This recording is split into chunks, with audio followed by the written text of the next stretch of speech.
More than 50 lawmakers await action from the Health and Human Services Department after demanding an investigation into Planned Parenthood's alleged cover-up of abuse. As we've been reporting over the past few weeks, 56 members of Congress wrote a letter to HHS Secretary Alex Azar last month calling for an investigation into the nation's largest abortion provider following reports of abuse cover-up. The pro-life group Live Action recently released a report that documents a long-standing pattern of Planned Parenthood's failure to report the sexual abuse of minors. For more on this, we speak with one of the members of Congress who is demanding action. Representative Mark Walker of North Carolina joins us now from Capitol Hill. Congressman, thank you for your time. It's our privilege to be with you today. You have called for an investigation into Planned Parenthood. Can you tell me and our viewers why that is?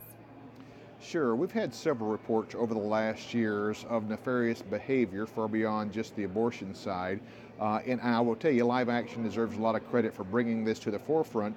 But according to reports, we're seeing children in many cases, 12, 13, 14-year-old young ladies, being returned back to the hands of the abusers.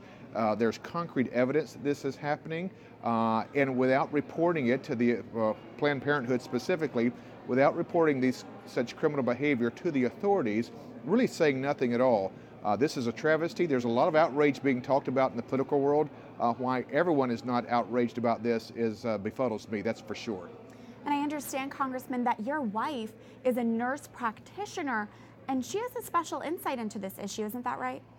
She really does. She has testified many times in court cases because she helped launch the Sexual Assault Nurse Examiner program.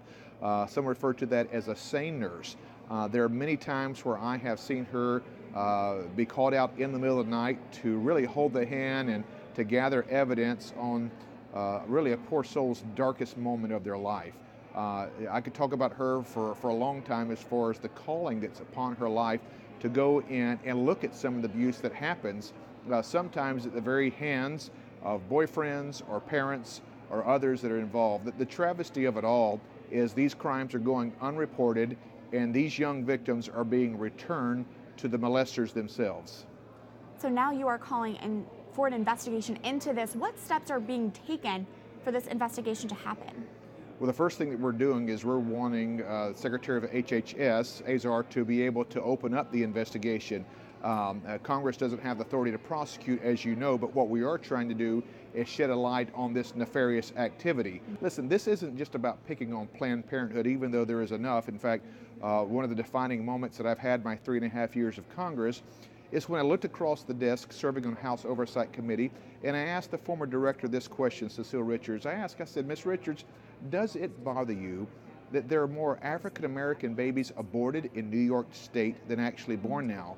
Of course, she had no answer. This is something that we need to continue to bring to the forefront. Representative Mark Walker of North Carolina, thank you for your time today. Thank you. Appreciate it.